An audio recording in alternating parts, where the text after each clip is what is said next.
ಈಗ ಪ್ರಾಸ್ತಾವಿಕ ನುಡಿ ಶ್ರೀ ಎಂ ಬಾಲಚಂದ್ರ ಇವರಿಂದ. ಸಿದ್ಧಗಂಗಾ ಸಮಂ ಕ್ಷೇತ್ರಂ ಬ್ರಹ್ಮಾಂಡೇ ನಾಸ್ತಿ ಕಿಂಚನ ಶಿವಕುಮಾರ ಸಮೋ ಗುರುಹು ನ ಭೂತೋ ನ ಭವಿಷ್ಯತಿ. ವಂದೇ ಶಿವಕುಮಾರಾಯ ದಾಸೋಹ ಗುಣಮೂರ್ತಯೇ ಕಾಯಕಾಢ್ಯ ನಮಸ್ತುಭ್ಯಂ ಲಿಂಗ ಜಂಗಮರೂಪಿಣೆ. ಪರಮ ಪಾವನ ಪವಿತ್ರ ಪುಣ್ಯಕ್ಷೇತ್ರವಾದ ಶ್ರೀ ಸಿದ್ಧಗಂಗಾ ಕ್ಷೇತ್ರದ ಪಾವನ ಗುರು ಪರಂಪರೆಗೆ ಶಿರಬಾಗಿ ವೇದಿಕೆಯ ಮೇಲೆ ಆಸೀನರಾಗಿರ್ತಕ್ಕಂಥ ನನ್ನ ಮಾತಾಪಿತೃ ಸ್ವರೂಪಿಗಳಾಗಿರ್ತಕ್ಕಂಥ ಪರಮ ಪೂಜ್ಯ ಶ್ರೀ ಶ್ರೀ ಸಿದ್ಧಲಿಂಗ ಮಹಾಸ್ವಾಮಿಗಳವರಲ್ಲಿ ಶರಣು ಸಮರ್ಪಿಸಿ, ಕ್ಷೇತ್ರದ ಉತ್ತರಾಧಿಕಾರಿಗಳಾಗಿರುವಂತಹ ಪರಮ ಪೂಜ್ಯ ಶ್ರೀ ಶ್ರೀ ಶಿವಸಿದ್ದೇಶ್ವರ ಮಹಾಸ್ವಾಮಿಗಳವರ ಸನ್ನಿಧಾನದಲ್ಲಿ ಪುಡಮೊಟ್ಟು ವೇದಿಕೆಯ ಮೇಲೆ ಆಗಮಿಸಿರುವಂತಹ ಎಲ್ಲ ಗಣ್ಯರೇ ಹಾಗೂ ವೇದಿಕೆಯ ಮುಂಭಾಗದಲ್ಲಿ ಆಸೀನರಾಗಿರುವಂತಹ ಆತ್ಮೀಯರೇ, ಹಳೆಯ ವಿದ್ಯಾರ್ಥಿಗಳೇ ಹಾಗೂ ಹಿತೈಷಿಗಳೇ, ಸಂತ ಕಬೀರದಾಸರು ಒಂದು ಮಾತನ್ನು ಹೇಳ್ತಾರೆ. ವೃಕ್ಷಕ್ಕಲ್ಲ ವೃಕ್ಷದ ಫಲವು, ನದಿಯ ನೀರು ನದಿಗಲ್ಲ, ಸಂತನ ಬದುಕು ಸಂತನಿಗಲ್ಲ, ಅದು ಲೋಕದ ಹಿತಕ್ಕೆ ಕಬೀರ, ಅದು ಲೋಕದ ಹಿತಕ್ಕೆ ಅಂತ. ಈ ಮಾತನ್ನ ನಮ್ಮ ಪರಮ ಪೂಜ್ಯ ಶಿವಕುಮಾರ ಮಹಾಶಿವಯೋಗಿಗಳವರನ್ನ ಕುರಿತು ಹೇಳಿದ್ದಾರೇನು ಅಂತ ನಾನು ಆಗಾಗ ಭಾವಿಸ್ತಾ ಇರ್ತೇನೆ. ಯಾಕೆಂದ್ರೆ ಕಳೆದ 2 ವರ್ಷಗಳ ಹಿಂದೆ ನಮ್ಮ ಪರಮ ಪೂಜ್ಯ ಸಿದ್ಧಲಿಂಗ ಮಹಾಶಿವಯೋಗಿಗಳವರಿಗೆ ಗುರುಗಳಾಗಿದ್ದಂತಹ ದಿವಂಗತ ಶ್ರೀ ಲಕ್ಷ್ಮೀ ನರಸಿಂಹ ಭಟ್ಟ ಅವರು ಅವ್ರ ಮನೆಗೆ ಹೋದಾಗ ಒಂದು 2-3 ವರ್ಷದಿಂದ ಒಂದು ಮಾತನ್ನ ಹೇಳಿದ್ರು. ಏನಂತಂದ್ರೆ, ಸ್ವಾತಂತ್ರ್ಯ ಬಂದಂತ ಹೊಸದು, ನೀವು ಈಗ ಪರಮ ಪೂಜ್ಯರನ್ನ ನೋಡಿದ್ದೀರಿ, ನಾನು ಸ್ವಾತಂತ್ರ್ಯ ಬಂದ ಹೊಸದರಲ್ಲಿ ಪರಮ ಪೂಜ್ಯರನ್ನ ನೋಡಿದ್ದೇನೆ, ಆಗ ಎಷ್ಟು ಕಷ್ಟ ಇತ್ತು ಅನ್ನೋದನ್ನ ನಾನು ಕಣ್ಣಾರೆ ಕಂಡಿದ್ದೇನೆ ಅಂತ ಒಂದು ಮಾತು ಹೇಳಿದ್ರು. ಈ ಬಸವೇಶ್ವರ ಬಡಾವಣೆ ಆ ಜಾಗದಲ್ಲಿ ಜಾತ್ರೆಯೆಲ್ಲ ಮುಗಿದು ಆ ದನದ ಗೊಬ್ಬರವನ್ನ ರಾಶಿ ಹಾಕಿ ಅದನ್ನ ಒಂದು ಟೆಂಡರ್ ಕರಿಬೇಕಾದಾಗ ಉದಾನ ಭಟ್ರು, ಅವ್ರನ್ನ ಉದಾನ ಭಟ್ರು ಅಂತ ಕರೀತಾರೆ, ಅವ್ರ ಹೆಸರು ಲಕ್ಷ್ಮೀ ನರಸಿಂಹ ಭಟ್ರು, ಹೋಗ್ಬೇಕಾದ್ರೆ ಗುರುಗಳಲ್ಲಿ ನಿಂತಿದ್ರಂತೆ.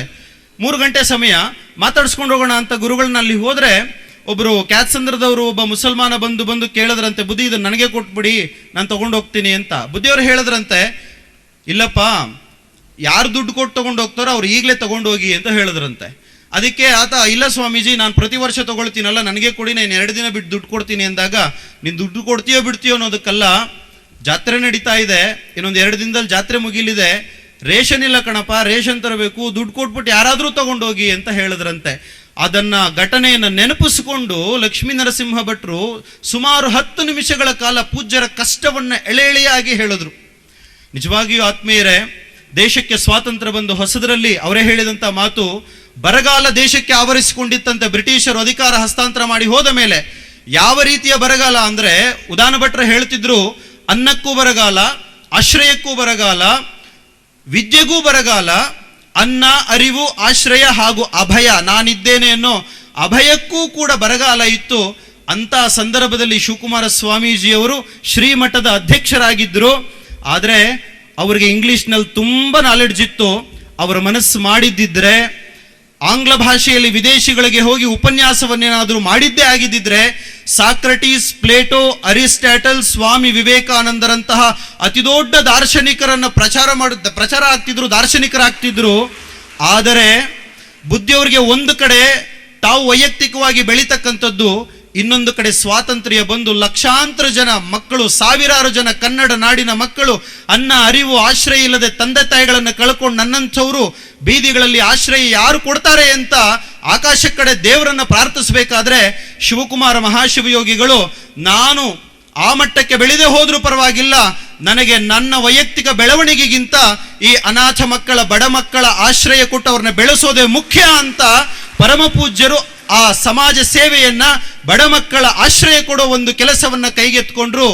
ಬಹುಶಃ ಸಿದ್ಧಗಂಗಾ ಮಠವೇ ಇಲ್ಲದೆ ಹೋಗಿದ್ದಿದ್ರೆ, ಉತ್ಪ್ರೇಕ್ಷೆಯಾಗಿ ಮಾತನ್ನ ಹೇಳ್ತಾ ಇಲ್ಲ, ಎಲ್ಲರೂ ಹಳೆ ವಿದ್ಯಾರ್ಥಿಗಳಿದ್ದೀರಾ, ಸಿದ್ಧಗಂಗಾ ಮಠವೇ ಇಲ್ಲದೆ ಹೋಗಿದ್ದಿದ್ದರೆ 1930ರಲ್ಲಿ ಪರಮ ಪೂಜ್ಯ ಶಿವಕುಮಾರ ಮಹಾಸ್ವಾಮೀಜಿಯವರು ಸನ್ಯಾಸತ್ವವನ್ನ ಸ್ವೀಕರಿಸದೆ ಹೋಗಿದ್ದಿದ್ದರೆ, ನನ್ನನ್ನು ಒಳಗೊಂಡು ನೀವೆಲ್ಲರೂ ಕೂಡ ಇವತ್ತು ಬೀದಿಗಳಲ್ಲಿ ಭಿಕ್ಷೆ ಬೇಡ್ಕೊಂಡು ಬದುಕಬೇಕಾಗಿತ್ತು. ನಾವು ಈ ಮಟ್ಟಿಗೆ ಇವತ್ತು ಇಲ್ಲಿ ಕೂತಿದ್ದೇವೆ ಅಂದ್ರೆ ಅದಕ್ಕೆ ಕಾರಣ ಸಿದ್ಧಗಂಗಾ ಮಠ, ಪರಮ ಪೂಜ್ಯ ಶಿವಕುಮಾರ ಮಹಾಶಿವಯೋಗಿಗಳು ಅನ್ನೋದನ್ನ ಯಾರೂ ಮರೆಯಬಾರದು. ಆತ್ಮೀಯರೇ, ಇವತ್ತು ಒಂದು ಬಹುದೊಡ್ಡ ಗ್ರಂಥವನ್ನು ನಾವು ಬಿಡುಗಡೆ ಮಾಡಲಿದ್ದೇವೆ.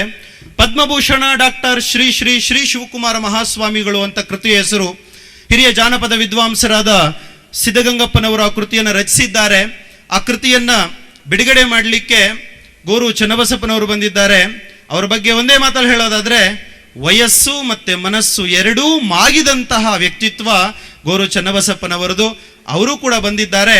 ಪ್ರಾಸ್ತಾವಿಕ ನುಡಿಯ ಮುಖ್ಯ ಉದ್ದೇಶ ಇಷ್ಟೇ. ಇವತ್ತು ನೀವು ಗಮನಿಸಬಹುದು, ಮಹಾತ್ಮರು ಭೌತಿಕವಾಗಿ ಕಣ್ಮರೆಯಾದ ನಂತರ ಅವರ ಸಂದೇಶಗಳ ರೂಪದಲ್ಲಿ ಶಾಶ್ವತವಾಗಿ ಬದುಕ್ತಾರೆ. ನಾವು ಎಷ್ಟು ವ್ಯಕ್ತಿ ಪೂಜೆಯನ್ನು ವಿಜೃಂಭಿಸ್ತೇವೋ ಆಗ ತತ್ವ ಹಿಂದಕ್ಕೆ ಸರಿತಾ ಹೋಗ್ತದೆ.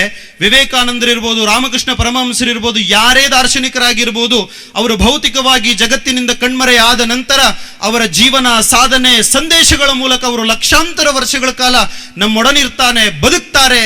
ಅದು ಜಗತ್ತಿನ ದಾರ್ಶನಿಕರ ಜೀವನ ಚರಿತ್ರೆಯನ್ನು ನೋಡಿದ್ರೆ ನಮಗೆ ಗೊತ್ತಾಗುತ್ತೆ. ಈ ಮಾತನ್ನ ಹೇಳಲಿಕ್ಕೆ ಮುಖ್ಯ ಕಾರಣ ಏನಪ್ಪಾ ಅಂದ್ರೆ, ಆತ್ಮೀಯರೇ, ಇಸ್ಕಾನ್ ಅನ್ನೋ ಒಂದು ಸಂಸ್ಥೆ 20ಕ್ಕೂ ಹೆಚ್ಚು ಕೋಟಿ ಪ್ರತಿಗಳನ್ನ, ಭಗವದ್ಗೀತೆಯನ್ನ ಮಹಾಭಾರತದಿಂದ ಕಲೆಕ್ಟ್ ಮಾಡಿ ಅದನ್ನ 20 ಕೋಟಿಗೂ ಹೆಚ್ಚು ಕೃತಿಗಳನ್ನ ಜಗತ್ತಿನ ಮೂಲೆ ಮೂಲೆಗೆ ತಲುಪಿಸ್ತು. ಈಗ ನೀವು ಯಾರಾದ್ರೂ ಹೋಗ್ಬೇಕಾದ್ರೆ ರೋಡ್ ಸೈಡ್ ಅಲ್ಲಿ ಇಟ್ಕೊಂಡು ಮಾರ್ತಾ ಇರ್ತಾರೆ. ಇವತ್ತು ಜಗತ್ತಿಗೆ ಭಗವದ್ಗೀತೆ ಇಷ್ಟೊಂದು ವ್ಯಾಪಕವಾಗಿ ಪ್ರಸರಿಸಿದೆ ಅಂದ್ರೆ ಅದಕ್ಕೆ ಕಾರಣ ಇಸ್ಕಾನ್ ಸಂಸ್ಥೆ. ನೀವೆಲ್ಲರಿಗೂ ಗೊತ್ತಿದೆ, ನಿಮ್ಮೆಲ್ಲರಿಗೂ ಸಣ್ಣ ವಯಸ್ಸಿನಿಂದ ಹಿಡಿದು PG UG ಅವರಿಗೆ ಎಲ್ಲರಿಗೂ ಕೂಡ ರಾಮಕೃಷ್ಣ ಆಶ್ರಮ ಅಥವಾ ರಾಮಕೃಷ್ಣ ಮಿಷನ್ಗಳು, ಆ ಸಂತರು ಎಲ್ಲರೂ ಕೂಡ ವಿವೇಕಾನಂದರ ಜೀವನ ಸಂದೇಶಗಳ ಪುಟ್ಟ ಪುಟ್ಟ ಪುಸ್ತಕಗಳನ್ನ, ಲಕ್ಷ ಕೃತಿಗಳನ್ನ, ಕೋಟಿ ಕೃತಿಗಳನ್ನ ಹಂಚಿ, ನಾವು ಪ್ರೈಮರಿಯಲ್ಲಿದ್ದಾಗಲೇ ಕಲ್ತ್ವಿ, ಏಳಿ ಎದ್ದೇಳಿ ಎಚ್ಚರಗೊಳ್ಳಿ ಅಂದ್ರೆ ತನ್ನಿಂದ ತಾನೇ ಬರುತ್ತೆ, ಗುರಿ ಮುಟ್ಟುವ ತನಕ ನಿಲ್ಲದಿರಿ, ಸ್ವಾಮಿ ವಿವೇಕಾನಂದ ಅಂತ. ಆ ಮಾತು ಎಲ್ಲ ಮುಗ್ಧ ಮನಸ್ಸಿನ ಮಕ್ಕಳಿಗೆ ತಿಳಿಬೇಕು ಅಂದ್ರೆ ದಶಕಗಳ ಕಾಲ ರಾಮಕೃಷ್ಣ ಮಿಷನ್ ಕಷ್ಟಪಟ್ಟಿದೆ. ದಶಕಗಳ ಕಾಲ ಜಗತ್ತಿಗೆ ಭಗವದ್ಗೀತೆಯನ್ನು ಇಸ್ಕಾನ್ ಸಂಸ್ಥೆ ಹಂಚಿದೆ, ಪ್ರಚಾರ ಪಡಿಸಿದೆ, ವ್ಯಾಪಕ ಮಾಡಿದೆ. ಯಾಕೆ ಈ ಮಾತನ್ನ ಹೇಳಿದೆ ಅಂದ್ರೆ, ಇವತ್ತೆಲ್ಲರೂ ಹಳೆ ವಿದ್ಯಾರ್ಥಿಗಳಿದ್ದೀರಾ. ಗುರುಗಳು ನಮ್ಮಿಂದ ಭೌತಿಕವಾಗಿ ಅಗಲಿ 5-6 ವರ್ಷಗಳಾಯಿತು.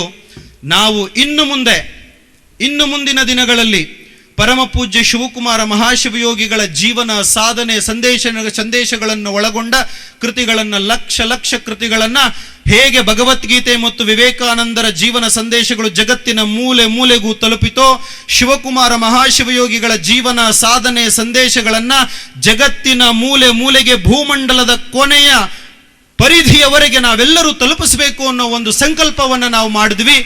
ಅದರ ಪ್ರಥಮ ಕೃತಿಯೇ ಸಿದ್ಧಗಂಗಪ್ಪನವರ ಈ ಮಹಾಕೃತಿ. ಸಿದ್ಧಗಂಗಾ ಶ್ರೀಯ ಮುಂದಿನ ಭಾಗ ಅಂತ ಹೇಳಿದ್ರೆ ಅದು ತಪ್ಪಾಗ್ಲಿಕ್ಕಿಲ್ಲ. ಪಂಡಿತ ಚೆನ್ನಪ್ಪ ಎರೆಸೀಮೆ ಅವರು ಇರಬಹುದು, ರೇಣುಕಾರಾಧ್ಯರು ಇರಬಹುದು, ಸಿದ್ಧಗಂಗಪ್ಪನವರು ಇರಬಹುದು, ಗೋರು ಚನ್ನಬಸಪ್ಪ ಅವರು ಇರಬಹುದು, ರಾಷ್ಟ್ರಕವಿ GS ಶಿವರುದ್ರಪ್ಪ ಅವರು ಇರಬಹುದು, ಇವರೇ ಕೋರಂ ಬಸವರಾಜು ಅವರು ಇರಬಹುದು. ಇವರೆಲ್ಲರೂ ಕಷ್ಟಪಟ್ಟು ಸಿದ್ಧಗಂಗಾಶ್ರೀಯನ್ನ ಅಂದಿನ ಕಾಲದಲ್ಲಿ ಸಿದ್ಧಗಂಗಾಶ್ರೀ, ಕ್ಷೇತ್ರಶ್ರೀ, ದಾಸೋಹಶ್ರೀ ಮಹಾನ್ ಕೃತಿಗಳನ್ನ ಅವರು ಜಗತ್ತಿಗೆ ತಲುಪಿಸಿದ್ದಾರೆ. ಪರಮ ಪೂಜ್ಯರ ಆಶೀರ್ವಾದದಿಂದ ಮುಂದುವರಿದ ಇನ್ನು 100 ವರ್ಷಗಳ ಕಾಲ ಡಾಕ್ಯುಮೆಂಟ್ ಅಂತ ನಾವೇನ್ ಕರಿತೀವಲ್ಲ, ಅದನ್ನ ಅಲ್ಲಿಂದ ಈಚೆಗೆ ಸಿದ್ಧಗಂಗಪ್ಪನವರು ಮಾಡಿದ್ದಾರೆ. ಆ ಕೃತಿಯನ್ನ ಹಳೆಯ ವಿದ್ಯಾರ್ಥಿಗಳು, ಬಳ್ಳಾರಿ ಜಿಲ್ಲೆಯ ಹಳೆಯ ವಿದ್ಯಾರ್ಥಿಗಳು ಹಾಗೂ ಹಿತೈಷಿಗಳು ಆ ಕೃತಿಯನ್ನ ಬಿಡುಗಡೆ ಮಾಡಲಿದ್ದಾರೆ, ಪ್ರಿಂಟ್ ಮಾಡಿಸಿದ್ದಾರೆ. ಸಂದೇಶ ಯಾಕೆ ಮಾತನ್ನ ಹೇಳ್ತಾ ಇದ್ದೇನೆ ಅಂದ್ರೆ, ಪರಮ ಪೂಜ್ಯ ಶಿವಕುಮಾರ ಮಹಾಶಿವಯೋಗಿಗಳವರು 1930ರಿಂದ ಹಿಡಿದು 2019 ಜನವರಿ 21ನೇ ತಾರೀಕಿನವರೆಗೆ ತಮ್ಮ ಇಡೀ ಬದುಕನ್ನು ಸಮಾಜಕ್ಕೆ ಸಮರ್ಪಿಸಿಕೊಂಡವರು.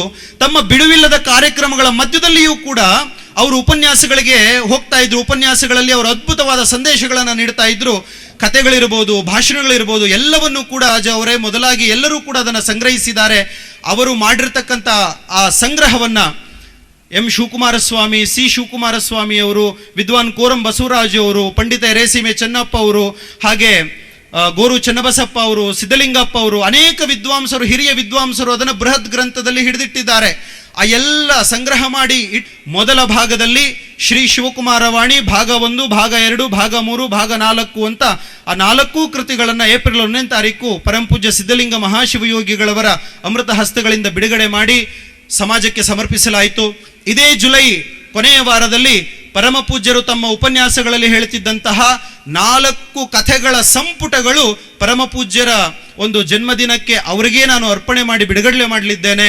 ಅಷ್ಟೇ ಅಲ್ಲ, ಈ ಡಿಸೆಂಬರ್ ಒಳಗಡೆ ಪರಮ ಪೂಜ್ಯರು ಶಿವಕುಮಾರ ಮಹಾಸ್ವಾಮೀಜಿಯವರು ಎಲ್ಲೆಲ್ಲಿ ಭಾಷಣಗಳನ್ನು ಮಾಡಿದ್ದಾರೆ ಅವರ ಭಾಷಣಗಳು, ಆಮೇಲೆ ಅವರು 1950ರಿಂದ 88ರವರೆಗೆ ಯಾವ ಯಾವ ಕೃತಿಗಳಿಗೆ ಲೇಖನಗಳನ್ನು ಮುನ್ನುಡಿಗಳನ್ನು ಬರೆದಿದ್ದಾರೆ ಎಲ್ಲವನ್ನು ಸಂಗ್ರಹಿಸಿ 10 ಸಂಪುಟಗಳಲ್ಲಿ ಸಮಾಜಕ್ಕೆ ಸಮರ್ಪಿಸಬೇಕು ಅಂತ ಹಳೆ ವಿದ್ಯಾರ್ಥಿಗಳು ನಾವೆಲ್ಲ ತಿಳ್ಕೊಂಡು ಬುದ್ಧಿಯವರನ್ನ ಕೇಳಿದಾಗ ತುಂಬ ಖುಷಿಪಟ್ಟು ಆಶೀರ್ವದಿಸಿದ್ರು. ಆತ್ಮೀಯರೇ, ಪರಮ ಪೂಜ್ಯ ಶಿವಕುಮಾರ ಮಹಾಶಿವಯೋಗಿಗಳವರು ಒಂದು ದೊಡ್ಡ ವಟವೃಕ್ಷ, ಪರಮ ಪಾವನ ಪವಿತ್ರ ಪುಣ್ಯಕ್ಷೇತ್ರವಾದ ಸಿದ್ಧಗಂಗಾ ಮಹಾಕ್ಷೇತ್ರದಲ್ಲಿ ಬೆಳೆದು ನಿಂತಿರುವಂತಹ ಬೃಹತ್ ಆಲದ ಮರ. ಆ ಆಲದ ಮರದ ವಿಸ್ತಾರವಾಗಿ ಹರಡಿಕೊಂಡಿರುವ ರೆಂಬೆಗಳಲ್ಲಿ ಆಶ್ರಯ ಪಡೆದುಕೊಂಡು ಜೀವನ ಮಾಡ್ತಿರ್ತಕ್ಕಂಥವರು ನಾವೆಲ್ಲ ಪಕ್ಷಿಗಳು. ಆ ಹಣ್ಣು ಶಿವಕುಮಾರ ಮಹಾಶಿವಯೋಗಿಗಳೆಂಬ ಆ ವಟವೃಕ್ಷ ಹಣ್ಣು ಬಿಟ್ಟಿದೆ.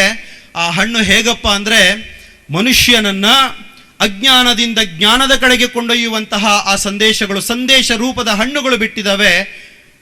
ಅಪಮೃತ್ಯುವಿನಿಂದ ಅಮೃತತ್ವದ ಕಡೆಗೆ ಕೊಂಡೊಯ್ಯುವಂತಹ ಸಂದೇಶಗಳು, ಅಜ್ಞಾನದಿಂದ ಜ್ಞಾನದ ಕಡೆಗೆ ಕೊಂಡೊಯ್ತಕ್ಕಂಥ ಸಂದೇಶಗಳು, ಅಸತ್ಯದಿಂದ ಸತ್ಯದೆಡೆಗೆ ಕೊಂಡೊಯ್ತಕ್ಕಂಥ ಸಂದೇಶಗಳು.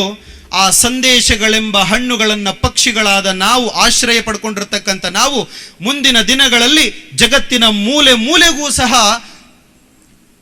ತಲುಪಿಸುವಂತಹ ವ್ಯವಸ್ಥೆ ಮಾಡಬೇಕು. ಯಾಕಂದ್ರೆ ಅದು ನಮ್ಮೆಲ್ಲರ ಕರ್ತವ್ಯ ಕೂಡ. ಶಿವಕುಮಾರ ಶಿವಯೋಗಿಗಳವರ ಸಾಹಿತ್ಯ ಸೇವೆಗೆ ನಮ್ಮದೊಂದು ಸಣ್ಣ ಅಳಿಲು ಸೇವೆಯನ್ನು ನಾವೆಲ್ಲರೂ ಕೂಡ ಕರ್ತವ್ಯವೆಂದು ಭಾವಿಸಿ ಮಾಡಬೇಕು ಅಂತ ಹೇಳ್ತಾ, ಹಳೆಯ ವಿದ್ಯಾರ್ಥಿಗಳು ಏನು ಮಾಡ್ಬೋದು ಸರ್, ಸಂದೇಶಗಳನ್ನು ಹೊರತುಪಡಿಸಿ ಏನು ಮಾಡ್ಬೋದು ಅಂದಾಗ, ನೋಡಿ ಸರ್, ಪ್ರತಿ ವರ್ಷವೂ ಕೂಡ ಬಳ್ಳಾರಿ ಜಿಲ್ಲೆಯ ಹಳೆ ವಿದ್ಯಾರ್ಥಿಗಳು ಪ್ರತಿ ವರ್ಷವೂ ಕೂಡ ತಮ್ಮ ವೈಯಕ್ತಿಕವಾದಂತಹ ಕಷ್ಟಪಟ್ಟು ದುಡಿದ ಹಣದಿಂದ ಎಲ್ಲರೂ ಒಂದು 10-15 ಜನ 20 ಜನ 30 ಜನ ವಿದ್ಯಾರ್ಥಿಗಳು ಸೇರಿ ಎಷ್ಟೇ ಕೃತಿಗಳಾಗಲಿ ಸರ್, ಶ್ರೀಮಠಕ್ಕೆ ಸಂಬಂಧಪಟ್ಟ ಶಿವಕುಮಾರ ಮಹಾಶಿವಯೋಗಿಗಳಿಗೆ ಸಂಬಂಧಪಟ್ಟಂತಹ ಕೃತಿಗಳನ್ನು ಒಂದಲ್ಲ ಪ್ರತಿ ವರ್ಷವೂ 4ರಿಂದ 5 ಕೃತಿಗಳನ್ನು ನಾವು ಹಳೆ ವಿದ್ಯಾರ್ಥಿಗಳು 1000 ಗಟ್ಟಲೆ ಅದನ್ನು ಮುದ್ರಣ ಮಾಡಿಸಿ ಜಗತ್ತಿಗೆ ತಲುಪಿಸುವ ವ್ಯವಸ್ಥೆಯನ್ನು ಮಾಡೋಣ. ಈ ವರ್ಷ ನಾವು ಸಿದ್ಧಗಂಗಪ್ಪನವರದು ಮಾಡೋಣ. ಮುಂದಿನ ವರ್ಷದಲ್ಲಿ ಅದ್ಯಾರೋ ವಿದ್ಯಾರ್ಥಿ ಹೇಳ್ತಾ ಇದ್ರು, ಮ್ಯಾಗಝಿನ್ ಅಲ್ಲಿ ನಮ್ಮ ಮಠದ ವಿದ್ವಾಂಸರಾದ ಕೋರಂ ಬಸವರಾಜಿಯವರು ಪೂಜ್ಯರು ಲಿಂಗೈಕ್ಯರಾದಾಗ ಒಂದು ಲೇಖನವನ್ನು ಬರೆದಿದ್ರು, ಮಹಾಶಿವಯೋಗಿಯ ಅಂತಿಮ ದಿನಗಳು ಅನ್ನೋ ಲೇಖನ. ಅದು ಆ ಲೇಖನವನ್ನು ಓದಿ ಕಣ್ಣೀರಾಕಿ ವಿದ್ಯಾರ್ಥಿ ಹೇಳಿದ್ರು, ನಾವೆಲ್ಲರೂ ಸೇರಿ ಮುಂದಿನ ವರ್ಷ ಶ್ರೀಮಠದ ಸಾಹಿತ್ಯಕ್ಕೆ ಅಪಾರವಾದ ಸೇವೆ ಸಲ್ಲಿಸಿರುವ ಕೋರಂ ಬಸವರಾಜಿಯವರ ಸಮಗ್ರ ಕೃತಿಯನ್ನು ನಾವು ಮುಂದಿನ ವರ್ಷ ಇದೇ ವೇದಿಕೆಯಲ್ಲಿ ಮಾಡಿ ಒಂದು ಪ್ರಶಸ್ತಿಯನ್ನು ಕೂಡ ಅವರಿಗೆ ಕೊಡಬೇಕು ಅಂತ ಹೇಳಿದ್ರು. ತುಂಬಾ ಸಂತೋಷ ಅಂತ ನಾನು ಹೇಳಿದೆ. ಅದರ ಜೊತೆಗೆ ಪ್ರತಿ ವರ್ಷ ಹಳೆ ವಿದ್ಯಾರ್ಥಿಗಳ ಕಡೆಯಿಂದ ಸಿದ್ಧಗಂಗಾ ಸಾಹಿತ್ಯ ರತ್ನ ಅನ್ನೋ ಪ್ರಶಸ್ತಿಯನ್ನ ಕೊಡಿ ಅಂತ ಹೇಳಿದಾಗ ಎಲ್ಲರೂ ಆಯ್ತು ಅಂತ ಒಪ್ಕೊಂಡ್ರು. ಆ ಸಿದ್ಧಗಂಗಾ ಸಾಹಿತ್ಯ ರತ್ನ ಪ್ರಶಸ್ತಿ ಮೊದಲಿಗೆ ಸಿದ್ಧಗಂಗಪ್ಪನವರಿಗೆ ಕೊಡ್ತಾ ಇದ್ದೇವೆ. ಇನ್ನು ಮುಂದಿನ ದಿನಗಳಲ್ಲಿ ನಾವು ಶ್ರೀಮಠದ ಸಾಹಿತ್ಯ ಸೇವೆಗೆ ಅಪಾರವಾಗಿ ಹಗಲಿರುಳು ದುಡಿದಿರ್ತಕ್ಕಂಥ ಹಿರಿಯ ವಿದ್ವಾಂಸರನ್ನ ಅವರ ಕೃತಿಗಳನ್ನ ಬಿಡುಗಡೆ ಮಾಡಿಸಿ ಅಂಥವರಿಗೆ ನಾವು ಸಿದ್ಧಗಂಗಾ ಸಾಹಿತ್ಯ ರತ್ನ ಪ್ರಶಸ್ತಿಯನ್ನ ಕೊಡಬೇಕು ಅಂತ ಆಗಲೇ ನಿನ್ನೆನೆ ಒಂದು 5 ಜನ ಹಿರಿಯರ ಒಂದು ಪಟ್ಟಿಯನ್ನು ಮಾಡಿಕೊಂಡಿದ್ದೇವೆ. ಆ ಪಟ್ಟಿಯನ್ನು ಪರಮ ಪೂಜ್ಯರ ಮುಂದೆ ಇಡ್ತೇವೆ. ಪರಮ ಪೂಜ್ಯರ ಆಶೀರ್ವಾದ ನಮ್ಮ ಮೇಲೆ, ಹಳೆ ವಿದ್ಯಾರ್ಥಿಗಳ ಮೇಲೆ ಸದಾ ಇರುತ್ತೆ. ಗುರುಗಳು ಯಾವಾಗಲೂ ಹೇಳ್ತಾ ಇದ್ರು, ಹಳೆ ವಿದ್ಯಾರ್ಥಿಗಳೇ ಮಠದ ಆಸ್ತಿ ಅಂತ. ಪರಮ ಪೂಜ್ಯ ಸಿದ್ಧಲಿಂಗ ಮಹಾಸ್ವಾಮಿಗಳವರು ಬಳ್ಳಾರಿ ಜಿಲ್ಲೆಗೆ ಒಂದು 2-3 ವರ್ಷ ಹಿಂದೆ ಹೋದಾಗ ಆ ಬಳ್ಳಾರಿ ಜಿಲ್ಲೆಯ ಹಳೆ ವಿದ್ಯಾರ್ಥಿಗಳು ಗುರುಗಳನ್ನು ಗೌರವಿಸಿದ ರೀತಿಯನ್ನ ಕಂಡು ಪರಮ ಪೂಜ್ಯ ಶಿವಕುಮಾರ ಮಹಾಶಿವಯೋಗಿಗಳವರ ಬೃಹತ್ ಕಾರ್ಯಕ್ರಮದಲ್ಲಿ ಭಾವ ತುಂಬಿ ಮಾತನಾಡಿದ್ರು. ಅದಕ್ಕಿಂತಲೂ ಪುಣ್ಯ ಬೇರೆ ಯಾವುದೂ ಇಲ್ಲ ಹಳೆ ವಿದ್ಯಾರ್ಥಿಗಳಿಗೆ ಅಂತ ಹಳೆ ವಿದ್ಯಾರ್ಥಿಗಳ ಪರವಾಗಿ ನಾನಾದರೂ ಹೇಳ್ತೇನೆ. ಆತ್ಮೀಯರೇ, ಈ ಕೃತಿ ಮೊದಲ ಕೃತಿ. ಪ್ರತಿ ವರ್ಷ ಈ ಕೃತಿ ಇನ್ನು ಹಲವಾರು ಕೃತಿಗಳ ರೂಪದಲ್ಲಿ ಮುಂದುವರೆದು ಹೋಗ್ತಾ ಇದೆ. ಅದರ ಜೊತೆಗೆ ಒಂದು ಮುಖ್ಯವಾದ ವಿಚಾರ ಹಂಚಿಕೊಳ್ಬೇಕು. ಉತ್ತರ ಕರ್ನಾಟಕದ ಕಡೆಗೆ ಪುರಾಣ ಪ್ರವಚನ ಜಾಸ್ತಿ. ಪ್ರತಿ ಹಳ್ಳಿಗೂ ತಿಂಗಳಾನ್ಗಟ್ಲೆ ಪುರಾಣ ಮಾಡ್ತಾರೆ.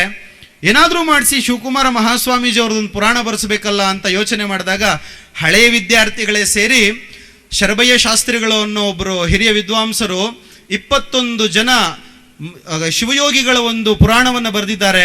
22ನೇಯ ಶಿವಯೋಗಿಯ ಪುರಾಣವೇ ಶಿವಕುಮಾರ ಮಹಾಶಿವಯೋಗಿಗಳವರ ಪುರಾಣವನ್ನು ಬರೆದಿದ್ದಾರೆ. ಆಶ್ಚರ್ಯ ಏನು ಅಂದರೆ 900ಕ್ಕೂ ಹೆಚ್ಚು ಭಾಮಿನಿ ಷಟ್ಪದಿಯ ಪದ್ಯಗಳು ಅದರಲ್ಲಿದ್ದಾವೆ. ನಾವು ಅನ್ಕೊಂಡ್ವಿ 18 ಅಧ್ಯಾಯಕ್ಕೆ ಮುಕ್ತಾಯ ಮಾಡ್ಬೋದು ಅಂತ. ಗುರುವಿನ ಕೃಪೆ ನೋಡಿ ಆ ಅಧ್ಯಾಯಗಳ ಸಂಖ್ಯೆ 21ಕ್ಕೆ ಬಂದು ನಿಲ್ತು. ಗುರುಗಳು ಲಿಂಗೈಕ್ಯರಾಗಿದ್ದು 21ನೇ ತಾರೀಕು. ಆ ಅಧ್ಯಾಯಗಳು ಬಂದು ನಿಂತದ್ದೂ ಕೂಡ 21ನೆಯ ತಾರೀಕೆ ಅಂತ ಹೇಳಲಿಕ್ಕೆ ನಾನು ಬಯಸ್ತೇನೆ. ಆತ್ಮೀಯರೇ, ಮುಂದಿನ ದಿನಗಳಲ್ಲಿ ಪರಮ ಪೂಜ್ಯರ ಬಗ್ಗೆ ಒಂದು ನಾಟಕವನ್ನು ಬರೆಸಬೇಕು ಅಂತ ನಮ್ಮ ಹಿರಿಯ ಸಂಶೋಧಕರಾದ ಡಾಕ್ಟರ್ ಬಿ ನಂಜುಂಡಸ್ವಾಮಿ ಅವರು ಹೇಳ್ತಾ ಇದ್ರು. ಒಂದು ಉತ್ತಮ ಜೀವನ ಚರಿತ್ರೆಯನ್ನು ಹಳೆ ವಿದ್ಯಾರ್ಥಿ ಮೈಸೂರಲ್ಲಿದ್ದಾರೆ, ಅವರ ಹೆಸರು ನೆನಪಿಲ್ಲ, ಅವ್ರ ಕೈಲೂ ಬರೆಸಬೇಕು ಅಂತ ಹೇಳ್ತಾ ಇದ್ರು. ಸಾಧ್ಯವಾದಷ್ಟು ನಮ್ಮ ಕೈಯಲ್ಲಿ ಎಷ್ಟಾಗುತ್ತೋ ಅಷ್ಟು ಪರಮ ಪೂಜ್ಯ ಶಿವಕುಮಾರ ಮಹಾಶಿವಯೋಗಿಗಳವರ ಜೀವನ ಸಾಧನೆ ಹಾಗೂ ಸಂದೇಶಗಳನ್ನು ಒಳಗೊಂಡ ಕೃತಿಗಳನ್ನು ಅಪಾರವಾದ ಪ್ರಮಾಣದಲ್ಲಿ ಭೂಮಂಡಲದ ಕೊನೆಯ ತುದಿಯವರೆಗೆ ಮುಟ್ಟಿಸಬೇಕು, ಭೂಮಂಡಲದ ಕೊನೆಯ ಪ್ರಜೆಯವರೆಗೆ ಕನ್ನಡ ಮತ್ತು ಇಂಗ್ಲಿಷ್ನಲ್ಲಿ ಮುಟ್ಟಿಸಬೇಕು ಅಂತ ನಾವಾಗಲೇ ಪೂಜ್ಯರಲ್ಲಿ ಅರಿಕೆ ಮಾಡಿಕೊಂಡಿದ್ದೇವೆ. ಪೂಜ್ಯರು ತುಂಬ ಖುಷಿಯಿಂದ ಒಪ್ಕೊಂಡಿದ್ದಾರೆ. ಅವರ ಆಶೀರ್ವಾದವೇ ನಮಗೆ ಶ್ರೀರಕ್ಷೆ ಅಂತ ಹೇಳ್ತಾ ಮತ್ತೊಮ್ಮೆ ತಮಗೆ ವೇದಿಕೆಯಲ್ಲಿರ್ತಕ್ಕಂಥ ಎಲ್ಲರಿಗೂ ಶಿರಬಾಗಿ ಹಳೆ ವಿದ್ಯಾರ್ಥಿಗಳಿಗೆ ನನ್ನ ವೈಯಕ್ತಿಕವಾಗಿ ಧನ್ಯವಾದಗಳನ್ನು ತಿಳಿಸ್ತಾ ಪ್ರಾಸ್ತಾವಿಕ ನುಡಿಗೆ ಮಂಗಳವನ್ನು ಹಾಡ್ತಾನೆ. ನಮಸ್ತೆ.